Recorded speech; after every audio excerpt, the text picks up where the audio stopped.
There is a lot of excitement in the air in a lot of different areas, and I couldn't be more proud to have this gathering here today. It's a very special moment to have our guest here visiting Atlanta, visiting home. Okay, but as I tell all of our guests, you know, if you want to see an organization's facilities, there's probably another place to go visit. But if you want to see an organization's heart and soul at its very best, you are in the right place. We have an outstanding organization, an outstanding team led by an incredible board of directors that I'd like to introduce some of the board members that are here. Sonny Walker is here. Chuck Taylor. Andrew Filer. Andrew is here.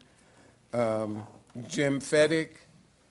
Okay. And Val Carolyn. Did any other board members come in while we were starting? Okay. Well, once again, welcome. You will learn an incredible amount of information about what I think is the best public radio and television station in the country, okay, and the best city in the country. So with that mixture, you can't lose. Welcome to Atlanta, and now I'd like to introduce John Feddick, who will introduce our guest. John. John, I'm sorry. John, what was the name again? Thank you. Whatever works today. John Weatherford, I'm sorry, who did an outstanding presentation today at the at the IMA conference. It was just incredible. If you've gotten a chance to go, which I hope everybody makes, you really need to go to the IMA conference. Thank you. Jim, I don't think I've received any higher compliment. I hope I don't embarrass the family too much there. These are absolutely incredible times. That was kind of the focus of what we were talking about down at the IMA meeting this morning. Certainly we know that the economy and all of those external factors working on us are unprecedented. I can tell you for sure in my 57 years it's absolutely the truth. So it's very interesting at times like these to find out what people are made of, to find out what organizations are made of. And as Milton said, I know that this group here, as we've been talking about for several months now, is going to get us through and above this. And we are going to go actually to new places we haven't been to before and to offer new services. For those of you who are our visitors, welcome. Glad to have you. If you have not heard some of the new things that are going on here, I would like to point your attention to the radio station between 12 noon and 7 o'clock every day, where we've made some significant new changes. We are very happy to have with us a veteran Atlanta journalist, more than 30 years, I think. Is that correct? I'd known him for quite a while, and I've been around for a while when I wore some other hats before I got here. But Dennis O'Hare, Dennis, please stand, as our new host. In the afternoon for The World, for All Things Considered, and for Marketplace. And the wonderful thing about this is that we get Dennis's incredible Rolodex and his connections and his involvement with this community, and you will begin hearing some of his reporting on the air. Additionally, I think John must be busy because I haven't seen him, but we have this new thing at noon called City Cafe, which we've been doing since February 2nd, which we're very excited about, because the commitment to this community is not just in the news and information side, but it's in the arts and cultural side. And we're very, very pleased with the first, now almost 3 weeks of that program involving Atlanta's arts and cultural activities, particularly focusing on the ones, and some nonprofits as well, the ones who don't have the budget for marketing and who otherwise might not be able to get their messaging out there. So some exciting new things. And as you know, On the television side, we are also bringing some new products, some edgier products, some different things for public broadcasting, which are having good results as well, if you've seen Lark Rise and MI5 and some of those new offerings. But it is with great pleasure that I introduce our guest here today. It is, I think, as if she's coming home to some degree. I got the opportunity, I guess it was just 2 weeks ago, up in Washington at the APTS Capitol Hill Day meetings to meet her. And I'm sorry, this may be slightly embarrassing, but to a person, I have not heard the first contrary word about the new folks she's working with, the staff that she has. She just lived through her first board meeting, which is very, very interesting. But also here today is a special guest and friend of hers who's known her for a long time, who when she heard that Vivian was going to, you are so lucky, you won't believe this, this is the greatest thing to happen, and it is.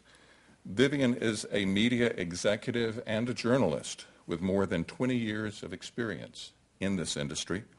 She joined NPR as president and CEO eons ago, back on January 5th of 2009. She comes to NPR from the New York Times Company, where she served as senior vice president and general manager of nytimes.com. As president and CEO of NPR, she oversees all of the NPR operations, and as you know, we've had many guests visit us from NPR. Those are incredibly extensive. All of the operations initiatives, including the organization's critical partnerships with 800-plus member stations. Remember, there are other stations than just WABE. And NPR's service to more than 26 million people who listen to NPR programming every week. And that is something that I think collaboratively we take great pride in, to be serving that many citizens every week. During her tenure at the New York Times, she led the day-to-day operations of nytimes.com, the largest newspaper website on the internet, overseeing product, technology, marketing, classified, strategic planning, and business development. Was there anything you didn't do while you were there? Before joining nytimes.com, she spent 4 years as senior vice president and general manager of the Discovery Times channel, a joint venture of the New York Times and Discovery Communications. You may have heard of that other little company in the United States. Under her leadership, Discovery Times channel tripled its distribution while achieving critical acclaim for its award-winning journalistic programming. As I mentioned, she knows Atlanta. As a matter of fact, when I was first working with Joyce McDonald with NPR, Joyce, would you please stand just a minute, because Joyce is kind of responsible for us having Vivian here today. I've known Joyce for several years, and I was so pleased to see her promotion to vice president of member services with NPR. And I kind of started wheedling in saying, you have a new president and CEO. We'd love to get him down to Atlanta. And Joyce somehow caused Vivian's incredible schedule and this opportunity to match up. But here in Atlanta, Vivian served as senior vice president of CNN Productions, where she led CNN's long-form programming efforts. Documentaries and series produced under her auspices earned multiple honors, including 2, not just 1, but 2 Peabody Awards, 2 Alfred I. DuPont Columbia University Awards, and 5 Emmys as well. We are so pleased to have you here today. I know how busy your schedule is, and thank you for fitting us in and being with us today.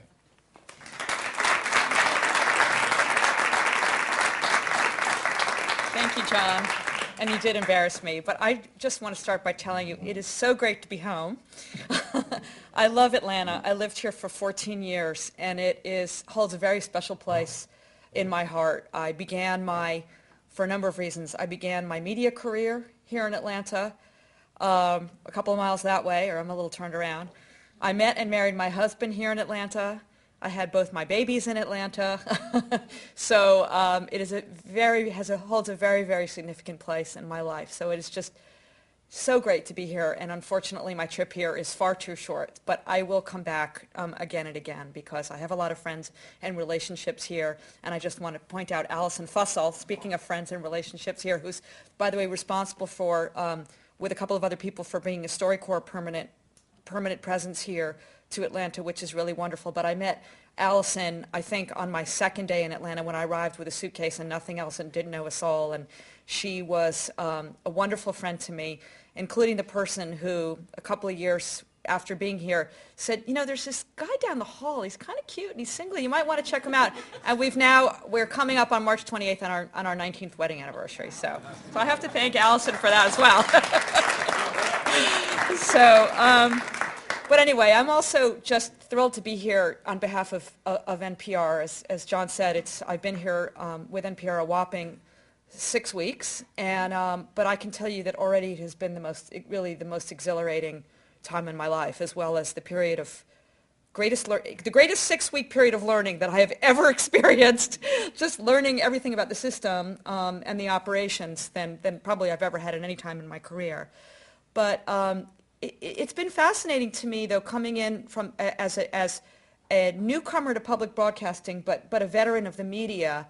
You know, sometimes when you come into something new, you can see things that perhaps are not quite as apparent to those of you who are so immersed in the system. So if you will indulge me, I want to just take a couple of minutes and tell you about some of the amazing things that you have that on a day in and day out basis you just may not realize. But coming from commercial media, I got to tell you, it doesn't exist there.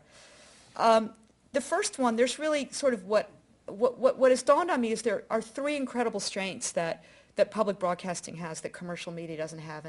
And the first one I'll address by telling you an anecdote, which is when my appointment was announced in the beginning of November, it got some coverage. It got coverage on NPR, and it was in several newspapers and trades. And as you can imagine, I got a lot of calls and a lot of emails. In fact, I got over 1,000 emails within a few days, which I spent most of my month off in December answering. But and it was wonderful and heartening to hear from everybody that I've ever known, you know, from people I went to high school and college with, from here in Atlanta, et cetera, et cetera.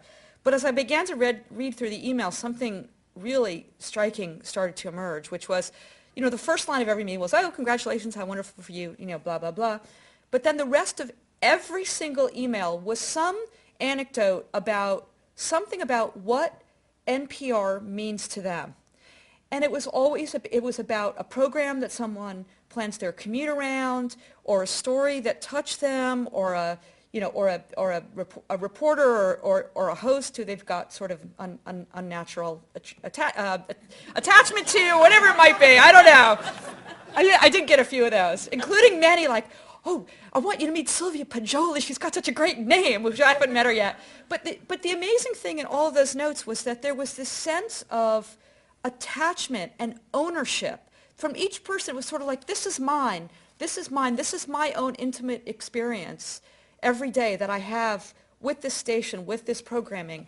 And I got to tell you, that is an extraordinary thing that more than 25 million people, think about that, have this attachment that works both on an intellectual level, of course, you know, through our news programming, but on a very visceral, emotional level, does not exist anyplace else. The closest that you come, I mean, perhaps is, you know, my former employee at the New York Times, there are people that were certainly New York Times loyalists, but first of all, they numbered less than 1 million. If, you know, as we counted people that had subscriptions for more than 2 years, it's 800,000 compared to 25 million. And also it's very intellectual. But that combination of the intellectual and the emotional is a powerful, powerful thing.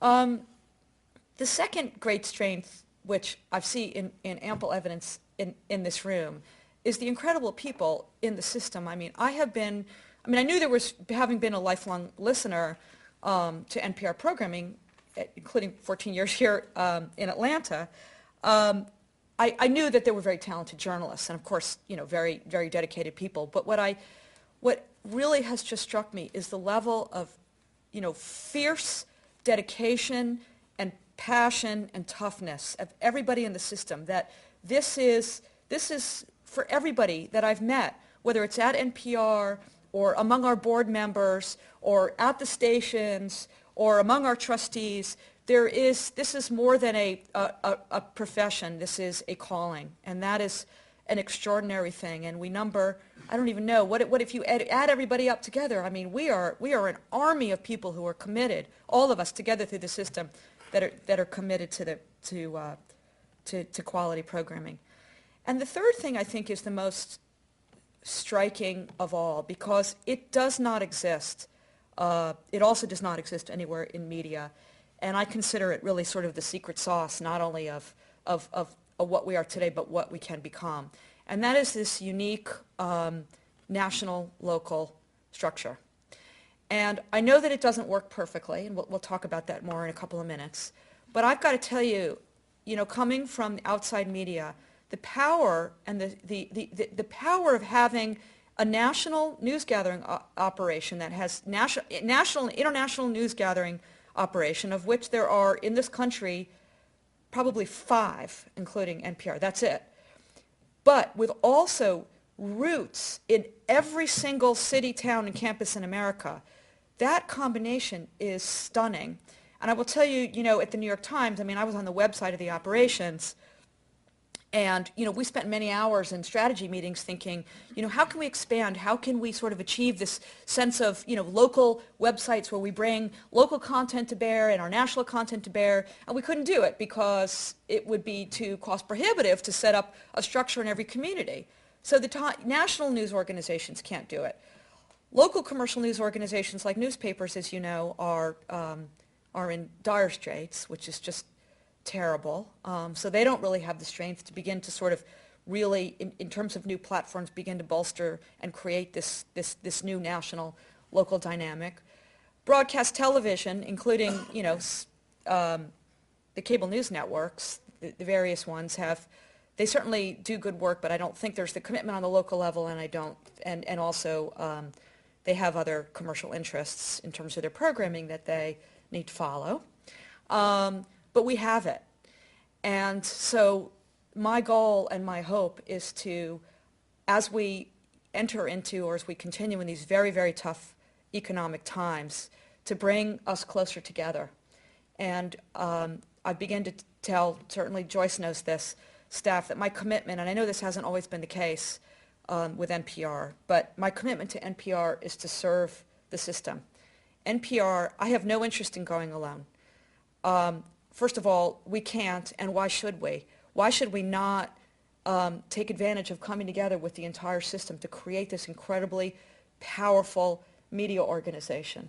So what does that mean exactly? That means that we need to do, and I'm speaking now from NPR perspective, we need to do more to support local journalism. I mean, you've got very strong local journalism in Atlanta.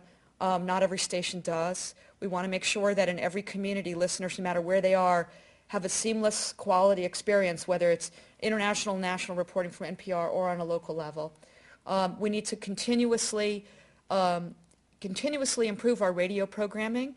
Our NPR programming, I think, is very good, but we all agree, even internally, that we need to constantly be looking to innovate, to make it better, to make it stronger, to listen to our audience, listen what they want, and just continuously improve, and find other ways that we can touch and reach and inspire our audience with our radio programming. We need to begin to develop a national network that grows up from the local level on other platforms. Our audience, radio, actually it's interesting, having worked in my career in television, in print, in web, and now for the first time ever in radio, as I begin to really understand it, I think that actually of all those, so-called legacy medias, I think actually radio is the one that has that will continue to thrive in the strongest way, partly because of the way that people use radio. It really can't be replaced by any other medium. So we need to continue our commitment to radio, but we also need to reach our audience in the ways that they use media today. So it's not radio it's radio and the web, radio and the iPhone, radio and whatever new platform our audience chooses to consume us. And what we need to find a way is to translate, to figure out a way that we can create a NPR public radio experience on those other platforms, not just convert something from the radio to those other platforms. It doesn't work, but break them down into their fundamental elements, to our fundamental values, and then build them back up for that medium. And as far as NPR.org is concerned, I just want to address that briefly because I've heard, there's been some sort of question or concern. I'm coming in from, they're bringing in this digital person, and, she's just going to focus on, she doesn't care about radio, and she's going to focus, I'm not saying any of you would say that, but she's going to focus on building NPR.org, and she's going to shut out the stations, all that. Actually, nothing could be farther from the truth.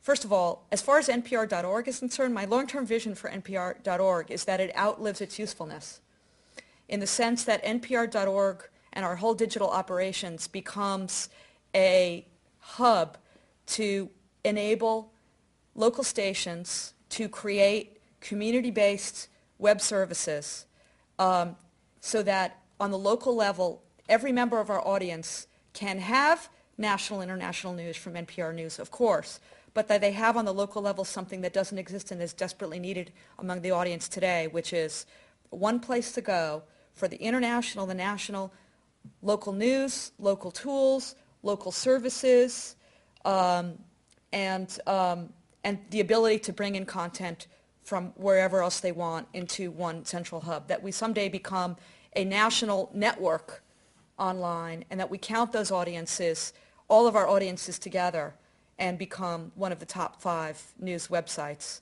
in the country. So that is, we're beginning to pilot, and those are some of the things that we're working on.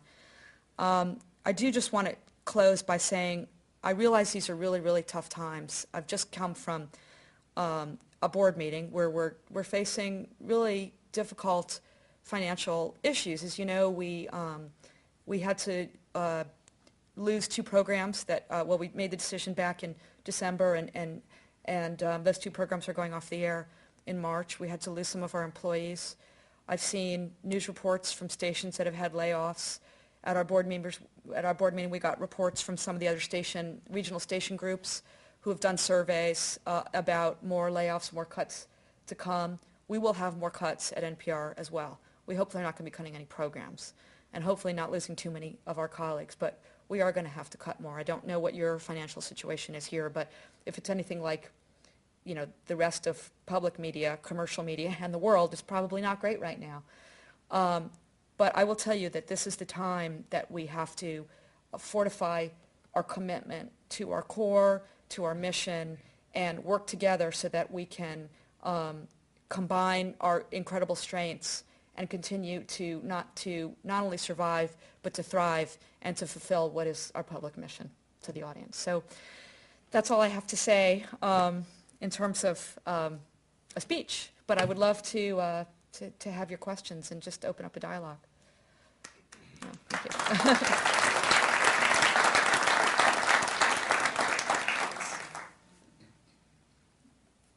Yes. Good morning. Thank you for coming to see us.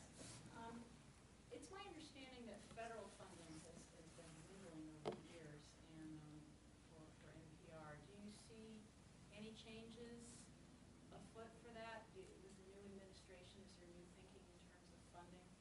Yeah, it's a good question. I don't know that our funding from CPB has been reduced. I don't think it's grown either. As you know, for NPR, it's less than 1%, though I know stations who paid fees to NPR are supported by CPB and others as well. So that 1% is probably a slight misrepresentation if you really pull it apart. I'm not aware that there is any question about any reduction of money coming from the government through CPB. The question, we've obviously spent a lot of time talking about it, is there an opportunity for us to receive more funding? I don't know the answer to that. We're in deep discussions about it with both PBS and also with CPB.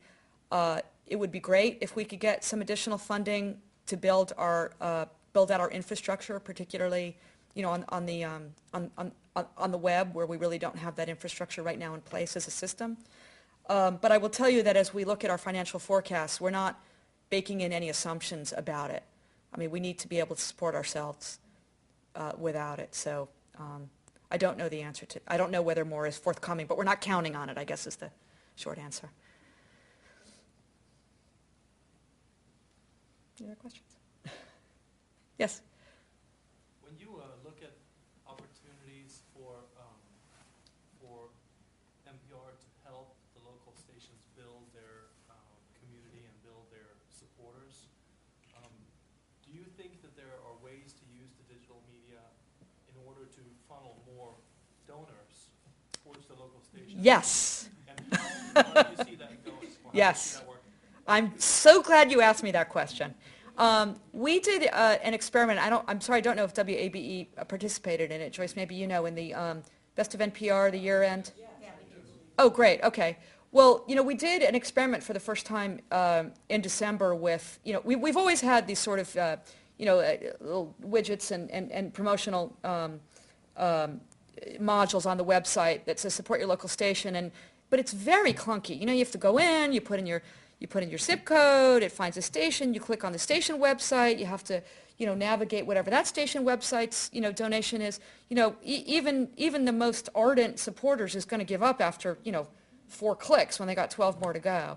So we did an experiment which wasn't perfect in terms of the technology in December with a centralized giving on npr.org. It wasn't perfect, but it was a great improvement. And we saw a pretty dramatic response. I don't have the numbers in my head. Maybe you do, Joyce. But it was by making it easy for people. I know this is no great revelation, but by making it easy for people to give, the revenue increased. So we are now, in fact, there's a note going out to all the stations today to talk about several initiatives that NPR is launching on behalf of the stations. And one of them is in the next 6 months, we will be launching an online, a permanent position on npr.org, which is Donate Now, that will be very easy, 1 or 2 clicks to be able to donate. We expect that we will bring new money into the system, and every dollar of the proceeds goes back to the station. So we will, one of the clicks will be to, figure out what region you're in, but it will all go back to the station. So we are hoping that will result in some significant revenue increases on the station level. So that's just one way we can use, even as we think about this large national network, that we can bring sort of the power of npr.org to bear. Yes. No, it's actually a comment. When you do that, I listened to that year-end in a different market. I wasn't in Atlanta for the year-end, Yeah. but they ran it also. And the thing that wasn't clear to me was whether when I called that central number, the money was going to NPR National or whether it was going to the local station. So as you work on this in the web and as you work on that in the future, one of the things that would be helpful would be for the messaging to make it very clear that money is going back to the local station, because I wasn't sure, and I had wanted to make a donation to the local station in this other. Right. But I didn't do it because I wasn't sure whether it was going to national, whether it was going local. Well, that's good feedback. We'll look into that and make sure that it's very, very clear. So. Yes. Vivian, I think it's so significant that you're here during this very special month. It's a special month for a lot of us in that it enables us to celebrate something called Black History.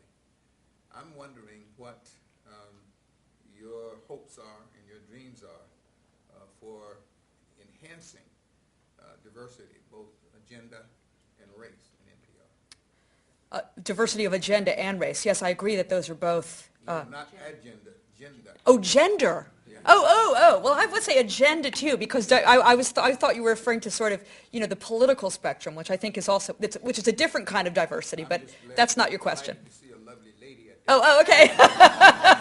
Well, good. Well, I'm honored to be the first woman as the head of NPR, although I think, looking across our staff meetings at NPR, there are a lot of women there. So I'm less worried about the gender issue, quite frankly, than I am about the other forms of diversity.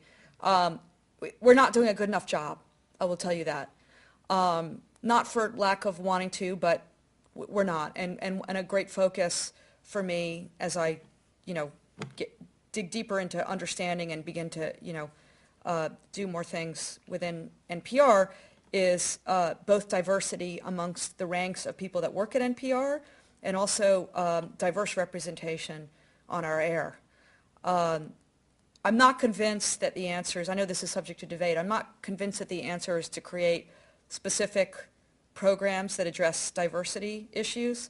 My preference would be to have greater diverse representation, to have our coverage of issues in our main most listened to programs reflect a greater diversity. To me, I think that will have a greater impact and perhaps begin to improve the distribution of the kind of people that listen to our main programs. But it is a subject of great importance to me, and it will be a focus for me in the year to come. May I just make one additional comment? Please. The national conference last year. The and Unity Conference? I don't know if it's in the record or recorded or anything, but Milton made us very, very proud in that he led a discussion in one of the workshops dealing with the possibilities for enhancing diversity in all aspects of it in public radio and public television. I don't know if that'll be available to you, but I hope it is. Oh, look for it. This was at the Unity Conference? Or? It was at No, it was at the leadership conference at CPB held. Oh, okay, great. I'll look for that.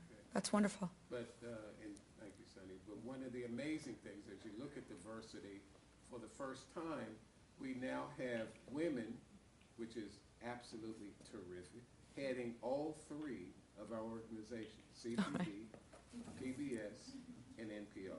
And that is right. amazing. Girls Club. The new head of APTS is a man, so at least we have some representation there. Well, you said it, I didn't. I just had a follow-up question to what we talked about before. Yeah.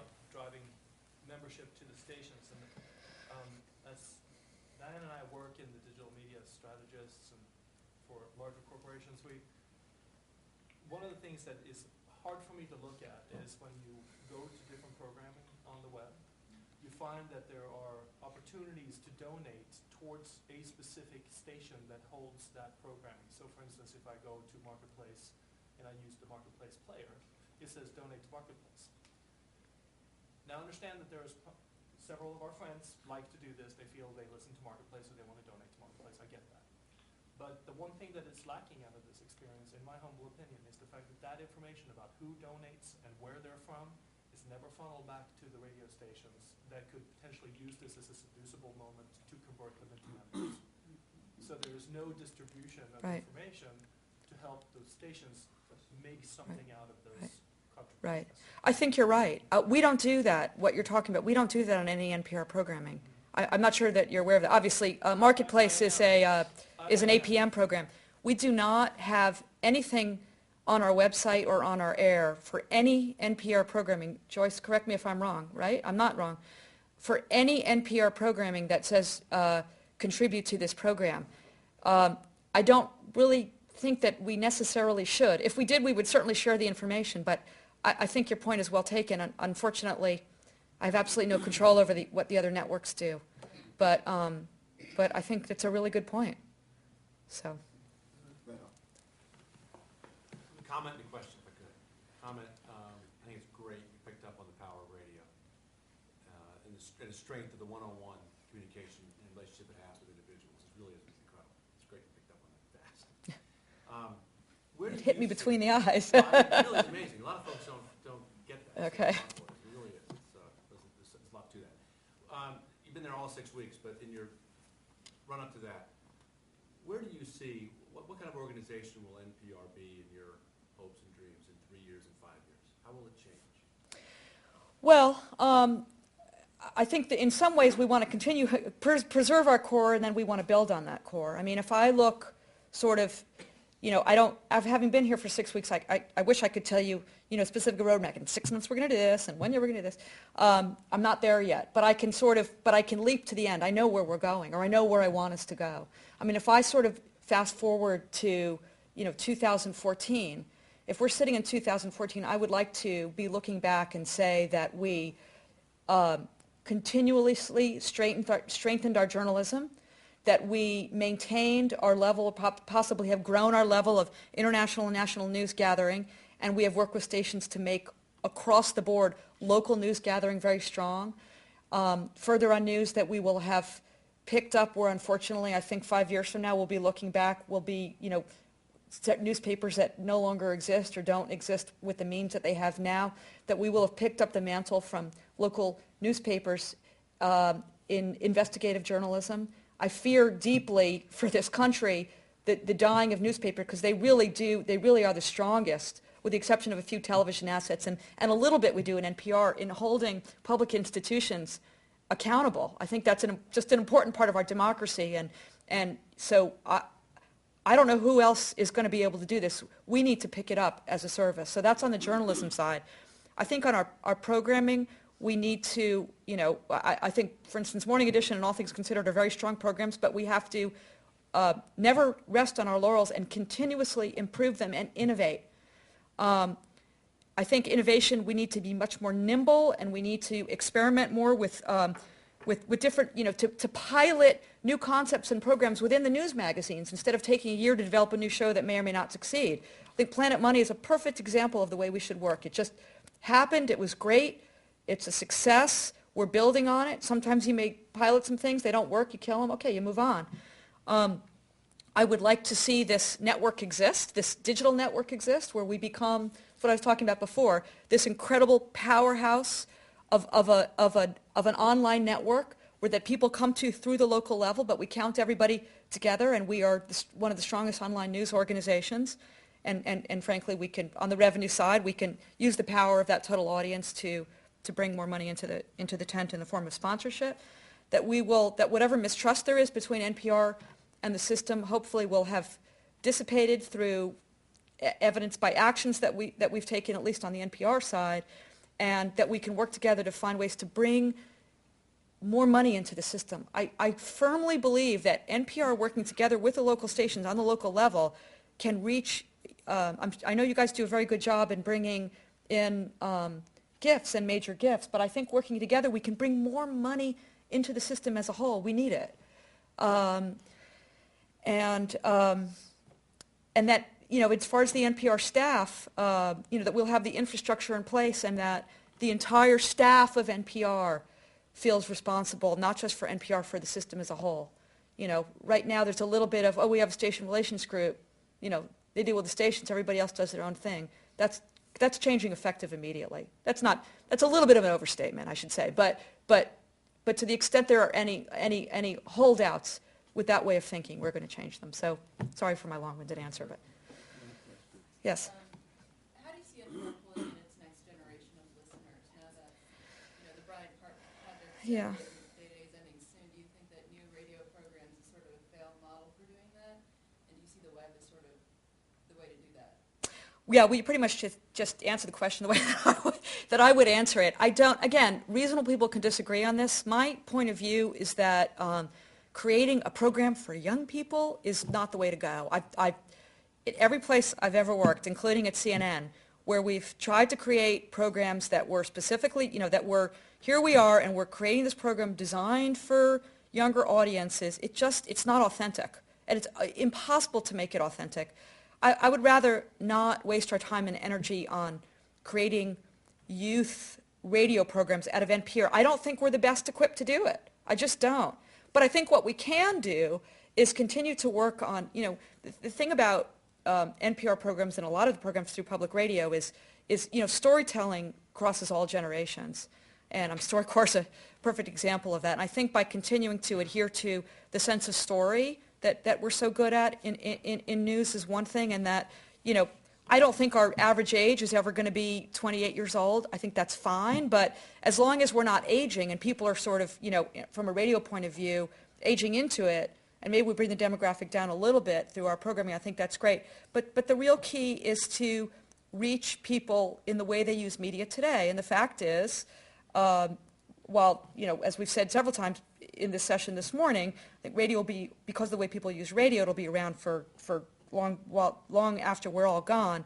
I think we need to do a much better job in creating an NPR or experience on every platform where people use media, and that's what we intend to work on.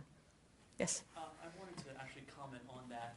I had podcasted Bryant Project for a while, and really after listening to it some, I really was like, everything that I'm looking for that brought me into enjoying NPR is already there in All Things Considered Morning Edition. So I just kind of went back to that. And I really agree with what you're having to say. I also find that with a lot of my friends, one thing that's really pulled people into the idea of NPR has been All Songs Considered from the music angle. Because that's been a fantastic program, and it really brings awareness up about NPR, so I really enjoyed that. That's great. Actually, I'm glad you brought up music because, I've always been a listener to NPR, but one of the great surprises to me, there's been a couple of negative surprises, but the positive surprises coming to NPR is are what we do in music. Honestly, maybe I shouldn't admit this, but I just really wasn't aware of it until I started at NPR. But our NPR music site is really extraordinary. We're getting was it Springsteen and Dylan and who else? Their labels, because of the influence of NPR and the kind of people that we attract to that audience, they are giving us our albums a week before they release for streaming. And there's all kinds of really innovative stuff going on, this Tiny Desk concert. There's really cool things. And I'd like to figure out a way to make that more of a, that's sort of a web experience and make it more of a web radio experience. So.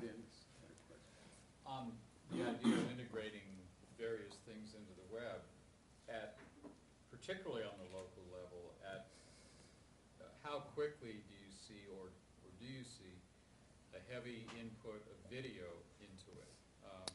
Because it's easier to use, it's easier to manipulate, but it is time-consuming at this point to do that when you're doing other things, and yet the website is a natural for it.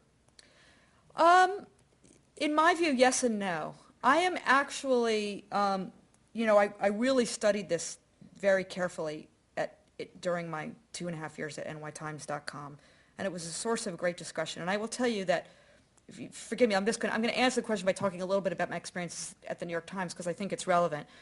I came to nytimes.com from, a career that had been up till that point really all television.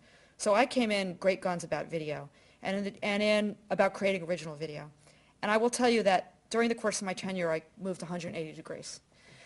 I think that the web is great for entertainment video, certainly Hulu and all of that. I mean, I use it, and it's a fantastic platform, and it allows you access to programs. And of course, if you are already creating video, like our friends up the street at CNN, sure, why wouldn't you put your video online, and it does well. But I just don't think that in the case of the New York Times, and I feel, at least for NPR, that we should invest a lot of time and money and manpower and effort into creating original video. It will be, if there's an extraordinary reason to run video, then of course we should do it. If we have a reporter with a camera and he's got something extraordinary to show, that's great. But for us to sort of try to replicate what others in television already do and create sort of video news packages, as you know, it's very expensive and time-consuming, and I actually don't feel like the audience uses video that way. There's cats hanging from trees, and then there's entertainment, and I think news clips online, I haven't seen evidence in the audience research for a lot of usage, so it's really not a focus for me. Maybe I'm wrong, but that's sort of the way I feel about it. Oh, you agree? Okay, good. I thought I was disagreeing with you. I'm glad you agree. Yeah. Oh, I'm sorry. What about greater diversity over the political spectrum? Yeah. One of the criticisms I get from my family, who's very conservative except for me, is, NPR is just too liberal. Yeah. Well, actually, first of all, it's a really good question, and that's why I thought part of your question was before. I think it's very, very important. In fact, I asked the news department to give me looking back at the last month of coverage in terms of, we don't have any commentators on the air anymore. So that's not really there's no issue of, liberal versus conservative commentators. But we have a lot of voices from the outside in our interviews and our packages. And I asked them to show me sort of, take a look at all of our guests and all of the voices in our packages over the last month and how does it balance? Because I think that's a really, really important point, that we have to make sure that those voices are represented. It's not just a matter of making sure that, every script for every news program is balanced. In fact, I think we do a very good job there, but I want to make sure that you're hearing the voices across the spectrum. But here's a very interesting thing, which is another thing that surprised me that I didn't learn until I came on board. Our audience is surprisingly balanced.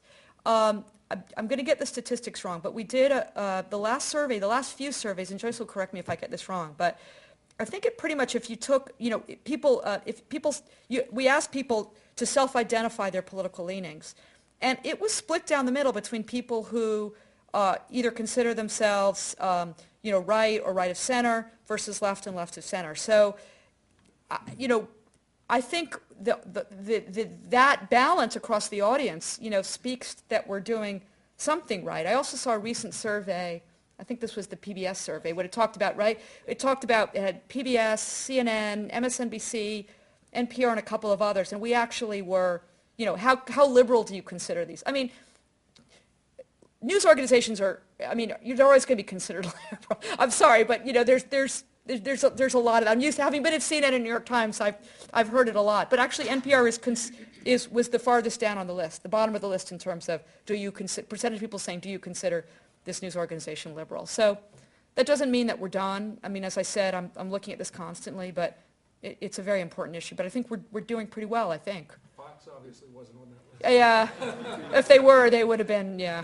I'm doing this from memory, so I'm sorry. Yeah.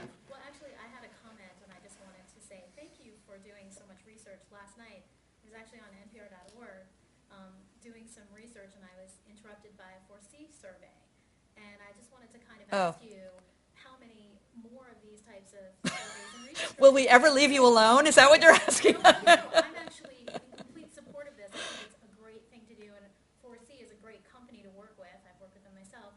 But I'd love to know more about how can we leverage that research at a local level for our local audience, say like in Atlanta. How can we get to know more about our listeners and what in your local market? Yeah.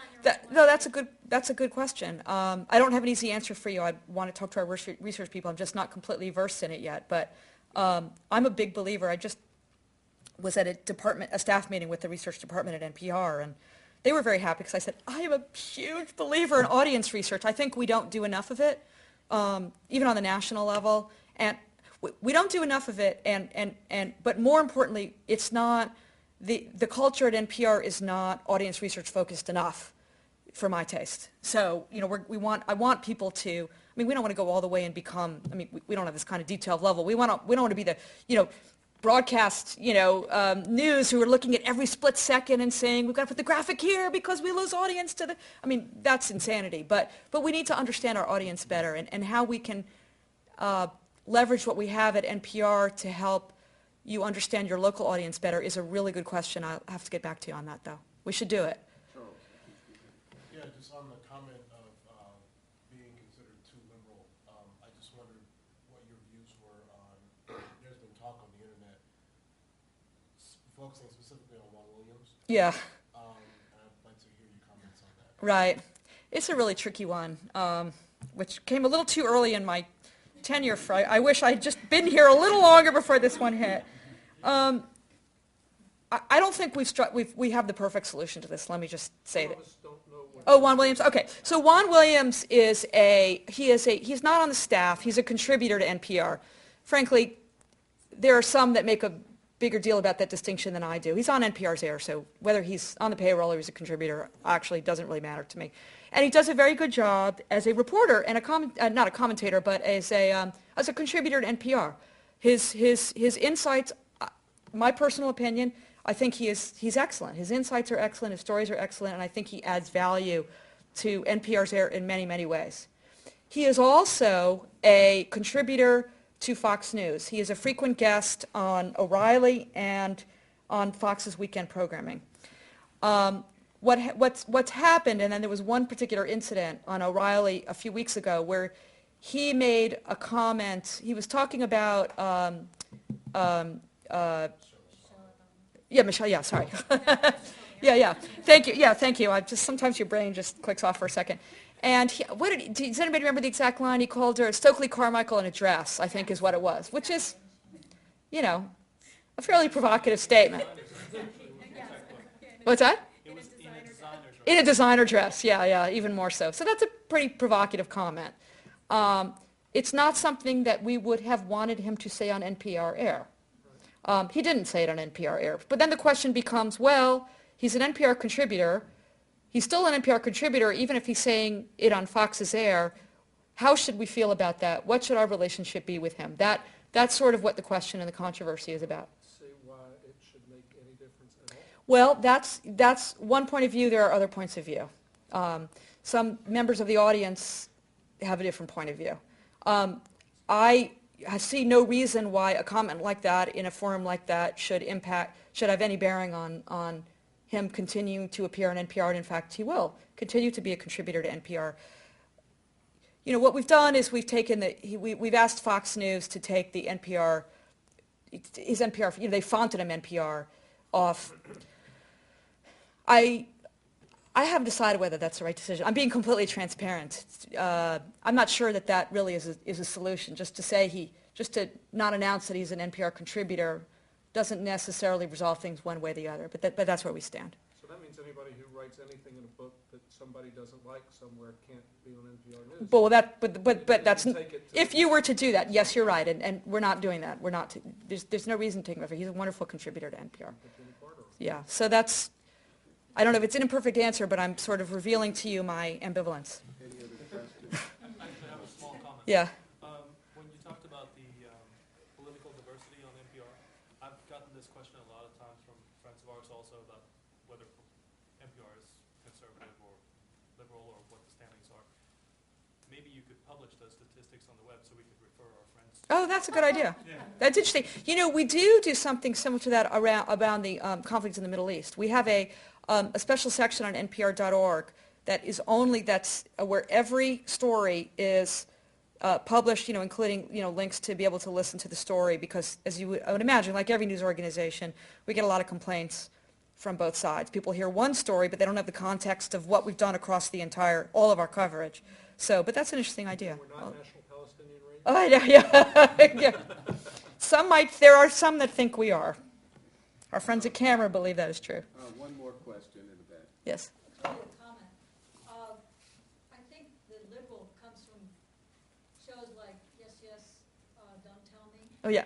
Wait, don't tell me. I like that, though. Yes, yes is good, too. I totally agree with, but it has a very distinct bias.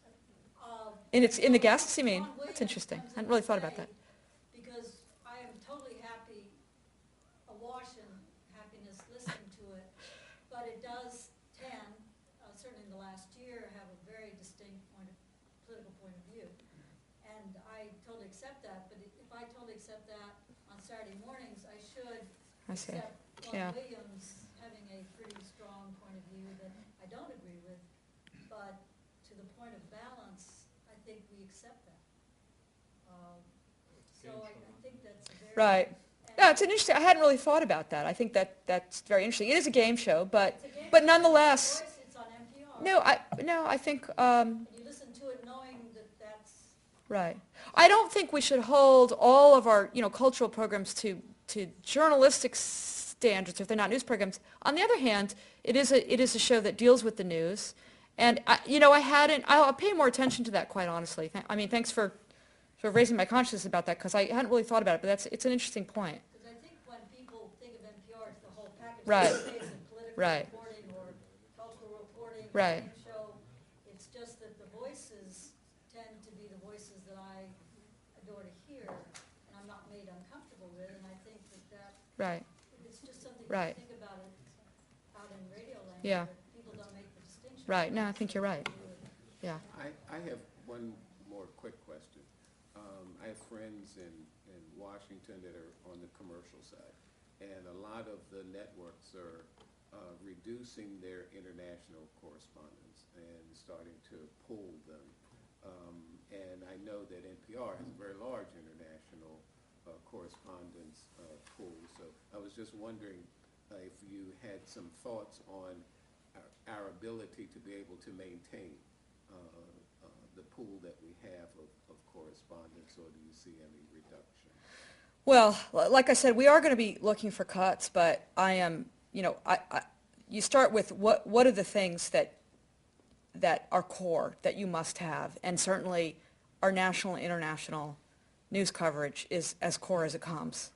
So we have 17 bureaus overseas, which is pretty extraordinary. I mean, we say bureaus, it makes it sound like we have these grandiose facilities. I mean, sometimes it's, it's in many cases it's one person, but nonetheless, we really have correspondents in all of the key areas, and we want to preserve that. I don't think right now in this economy we'll be growing it, but I'm looking not to shrink it. Excellent. Well, thank you. Thank you. Thank you.